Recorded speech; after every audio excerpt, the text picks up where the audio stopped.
नमस्कार दोस्तों, स्वागत है आपका नॉलेज नेट पर, जहां हम दुनिया भर के फैक्ट्स, देशों की असलियत और हर बड़ी ग्लोबल हलचल को आसान हिंदी में समझते हैं। दुनिया में कभी-कभी ऐसे फैसले लिए जाते हैं जो सिर्फ सुर्खियां नहीं बनाते, बल्कि पूरी वैश्विक व्यवस्था की जड़ों को हिला देते हैं। और आज जो ब्रिक्स ने किया है, वह इतिहास के इसी मोड़ पर खड़ा है। एक ऐसा कदम जिसने 80 साल से दुनिया पर राज कर रहे अमेरिकी डॉलर को पहली बार घुटनों पर ला खड़ा किया है।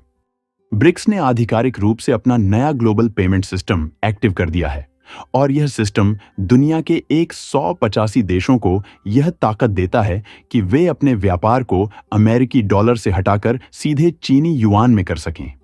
सतह पर यह एक तकनीकी अपडेट लगता है, लेकिन असल में यह एक वैश्विक सत्ता परिवर्तन का आरंभ है। लेकिन इस बार की तेजी, इसका पैमाना और इसका प्रभाव तीनों इतने बड़े हैं कि वॉशिंगटन, लंदन और ब्रसेल्स तक हर शक्ति केंद्र में अलार्म बज चुके हैं। अमेरिका का डॉलर प्रभुत्व, जो दशकों से हर देश के व्यापार, उसकी मुद्रा, उसकी अर्थव्यवस्था और कुछ मामलों में उसकी राजनीति को नियंत्रित करता आया है, अब पहली बार इतने बड़े पैमाने पर चुनौती का सामना कर रहा है। दुनिया के ज्यादातर देश, खासकर अफ्रीका, लैटिन अमेरिका, मध्य पूर्व और दक्षिण पूर्व एशिया के राष्ट्र अब ब्रिक्स की ओर सिर्फ झुक नहीं रहे, बल्कि पूरी तरह उसके ब्लॉक में शामिल होते जा रहे हैं। वजह साफ है, कोई भी देश अब अमेरिकी प्रतिबंधों, स्विफ्ट कंट्रोल और डॉलर निर्भरता वाले सिस्टम में फंसना नहीं चाहता। ब्लूमबर्ग ने एक चेतावनी जारी की है कि 2050 तक G7 की पकड़ सिर्फ 18% वैश्विक जीडीपी पर बचेगी, जबकि ब्रिक्स दुनिया की आधी अर्थव्यवस्था को नियंत्रित करेगा। पश्चिमी शक्तियों के लिए यह केवल चुनौती नहीं, बल्कि एक अस्तित्व का संकट बन चुका है। दुनिया बदल रही है और यह बदलाव शांत नहीं है, यह तेज, आक्रामक और सीधा है।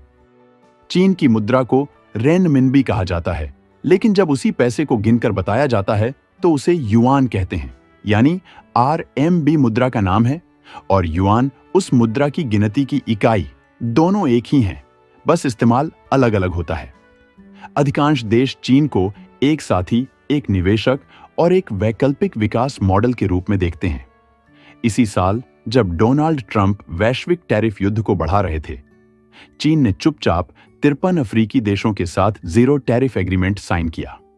पूरे महाद्वीप को एक एकीकृत आर्थिक ढांचे में जोड़ने वाला पहला समझौता।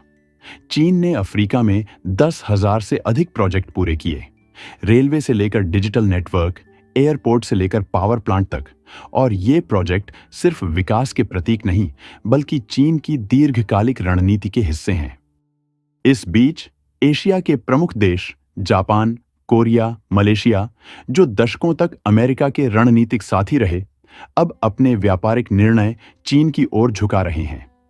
ट्रंप एशिया द्वारे से वापस लौटे ही थे कि 24 घंटे के भीतर आसियान ने चीन के साथ अपने फ्री ट्रेड समझौते को अपग्रेड कर दिया। यह सिर्फ एक डील नहीं थी, यह संकेत था कि एशिया का आर्थिक केंद्र बदल चुका है। पिछले साल आसियान ने चीन के साथ 771 अरब डॉलर का व्यापार किया, और यह संख्या आने वाले समय में और बढ़ेगी।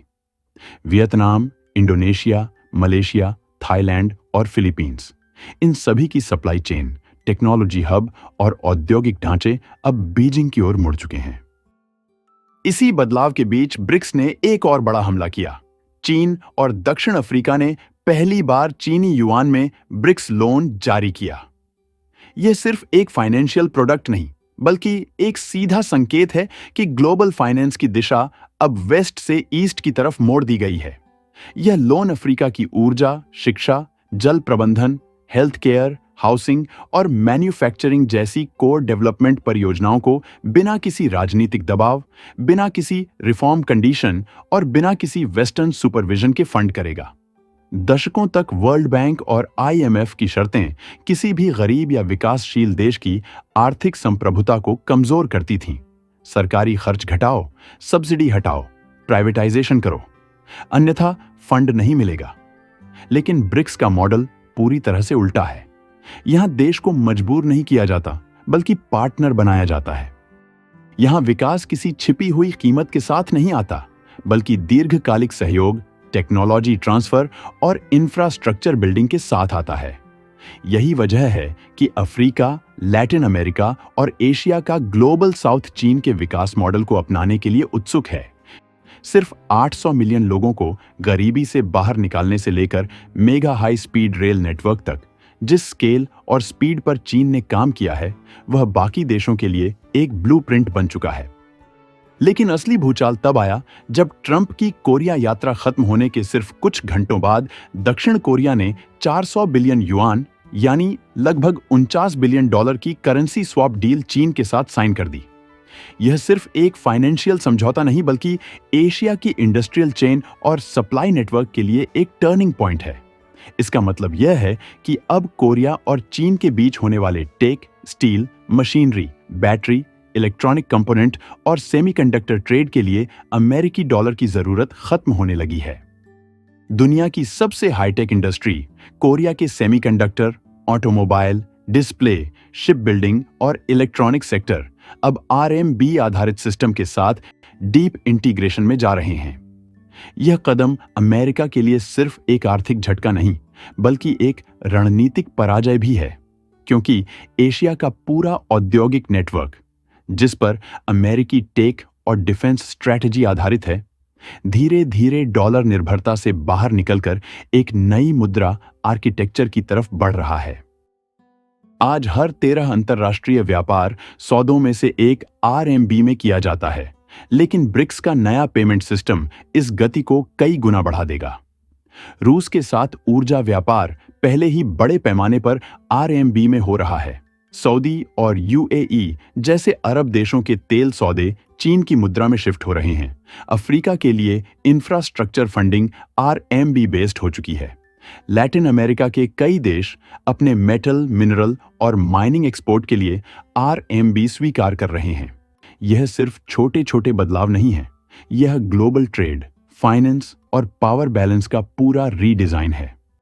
डॉलर आधारित वर्ल्ड ऑर्डर धीरे धीरे ढीला हो रहा है और उसकी जगह एक मल्टी करेंसी, मल्टीपोलर और ब्रिक्स केंद्रित फाइनेंशियल सिस्टम उभर रहा है, जिसमें UN सबसे तेज गति से अपनी जगह बना रहा है। यह सिर्फ अमेरिकी डॉलर के पतन की कहानी नहीं है, यह एक वैकल्पिक वैश्विक आर्थिक प्रणाली का निर्माण है। 80 साल तक दुनिया जिस व्यवस्था में फंसी रही, वह अब टूट रही है। ब्रिक्स अब केवल एक समूह नहीं, बल्कि ऊर्जा, व्यापार, सप्लाई चेन, मैन्युफैक्चरिंग, तकनीक और वित्त का एक विशाल गठबंधन बन चुका है। पुराने सिस्टम में पश्चिमी देशों के पास शक्ति थी, नियंत्रण था, दिशा थी।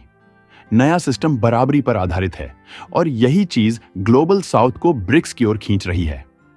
जब 185 देश एक नए पेमेंट सिस्टम का इस्तेमाल करेंगे, तो वह सिस्टम सिर्फ एक विकल्प नहीं रहेगा, वह नया वैश्विक मानक बन जाएगा। दुनिया दो हिस्सों में बंट रही है, एक पुराना जो अपने प्रभुत्व को बचाने की कोशिश कर रहा है और एक नया जो अपनी स्वतंत्रता को स्थापित कर रहा है। और यह लड़ाई अभी खत्म नहीं हुई, ये तो सिर्फ शुरुआत है, क्योंकि आने वाले महीनों में ब्रिक्स और भी बड़े फैसले लेने वाला है जो दुनिया के आर्थिक नक्शे को पूरी तरह बदल देंगे।